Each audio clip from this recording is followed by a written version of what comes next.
Hello students, now today we will discuss about the topic writing a chemical equation. Students, first of all, what is chemical equation?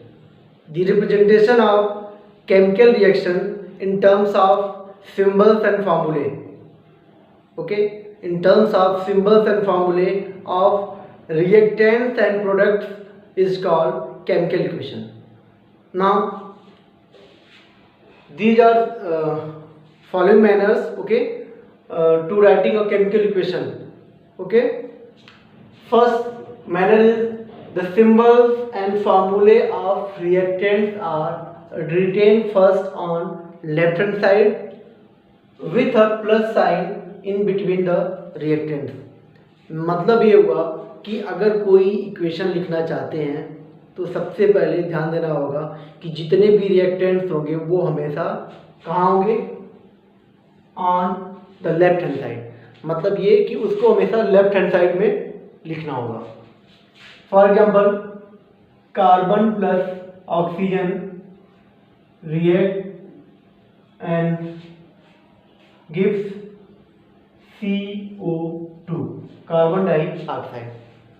In this equation, carbon and oxygen both are reactants, और कहीं ना कहीं ये first rule को, first manner को क्या कर रहा है, फॉलो कर रहा है, क्योंकि जितने भी रिएक्टेंट्स हैं वो हमारे लेफ्ट हैंड साइड में भी हैं, और दूसरा ये with a plus sign in between the reactants. अगर रिएक्टेंट्स एक से ज़्यादा है तो उनके बीच में प्लस साइन होगा।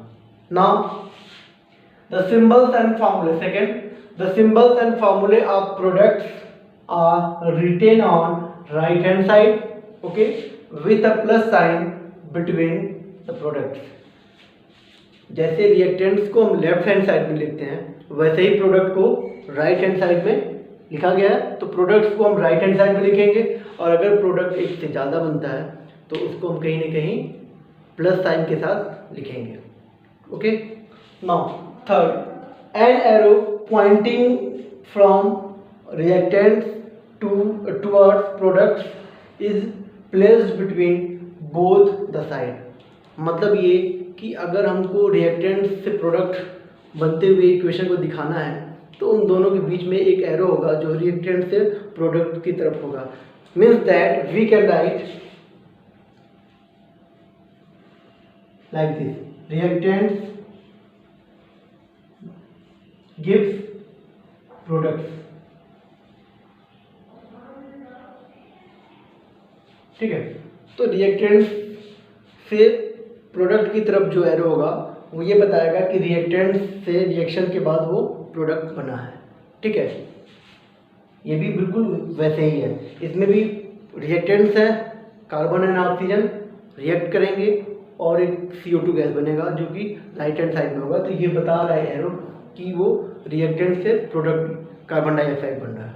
Okay, now fourth, some chemical reactions take place in either direction and they are reversible reactions, and these reactions are represented by a reverse arrow mark like this.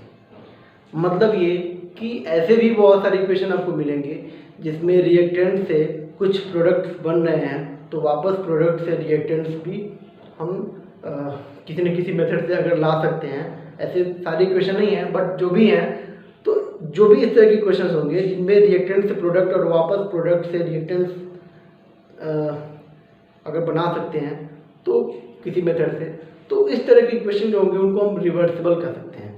ठीक है, वो लेफ्ट हैंड साइड में जो भी reactants होंगे उनसे product है, product से वापस रिएक्टेंट्स है। ओके, और वो बीच में जो एरो होगा कुछ ऐसा होगा। For example, we have example of ammonia, preparation of ammonia.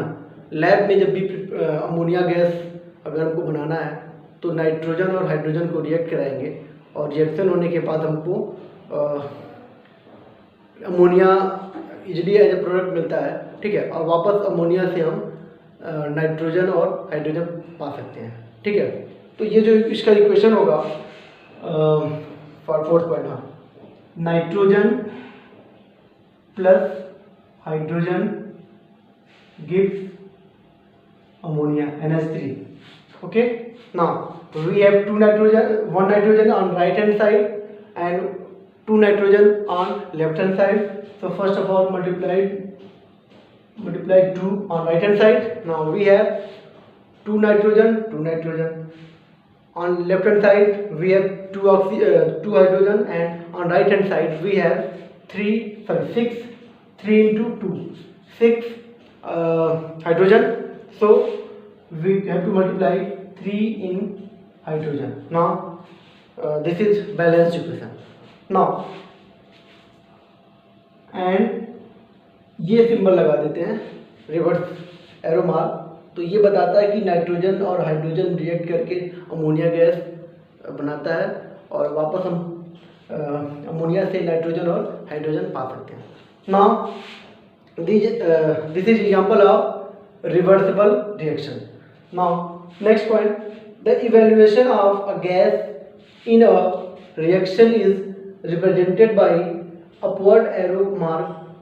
मतलब ये कि अगर हम कोई एक ऐसा इक्वेशन लिखते हैं जिसमें कोई गैस बन रहा है, ठीक है, एज ए प्रोडक्ट कोई गैस बन रहा है, या फिर अगर ऐसा इक्वेशन हो जिसमें रिएक्शन के बाद जो भी प्रोडक्ट बना रहे हैं उनके साथ कुछ गैस रिलीज हो रहा हो, तो इनके केस में उन गैस को दिखाने के लिए उसके बगल में एक एरो ये बनाते हैं, अपवर्ड एरो मार्क बनाना होगा. For example of this, yes, carbon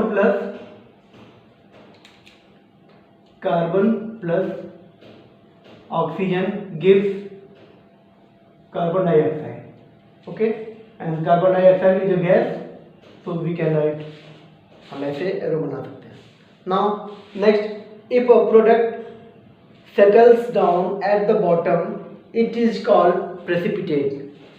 मतलब ये कि कोई रिएक्शन इस तरीके से हो रहा है कि रिएक्टेंट से प्रोडक्ट तो बन रहा है लेकिन बॉटम पे उस कंटेनर में या उस particular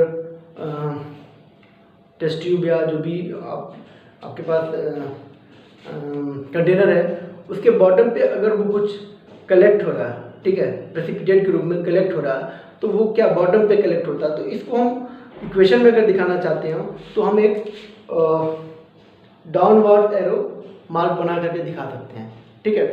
for example we can write example of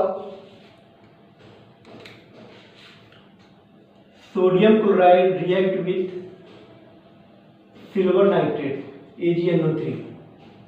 Sodium chloride NaCl react with silver nitrate AgNO3. Then we have, okay, silver chloride plus sodium nitrate. Okay, और ये जो सिल्वर होगा ये क्या होगा, बॉटम पे सिल्वर कलर का एक प्रेसिपिटेट क्या होता है वो कलेक्ट हो जाता है. तो हम इसको एक डाउनवर्ड एरो मार्क से दिखा सकते हैं. तो ये कुछ मेथड्स हैं, कुछ मैनर्स हैं जिसको फॉलो करते हुए हम कोई भी केमिकल इक्वेशन बड़ा इजीली लिख सकते हैं.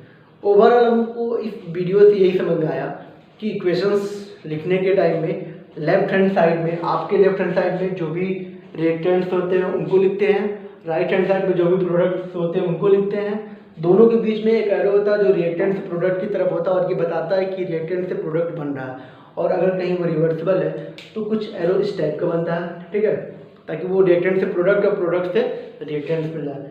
और अगर गैस बन रहा है तो उसको रिलीज करने के लिए अपवर्ड एरो मार्क बीच में इस प्रोडक्ट के पास लगाना होता है, ठीक है, लिखना होता है. और अगर कहीं प्रेसिपिटेट बनता है तो वो जो बॉटम पे कलेक्ट हो रहा है इसकी वजह से हमको एक डाउनवर्ड एरो मार्क बनाना होता है उस पर्टिकुलर ऑब्जेक्ट प्रेसिपिटेट के साथ. Thank you.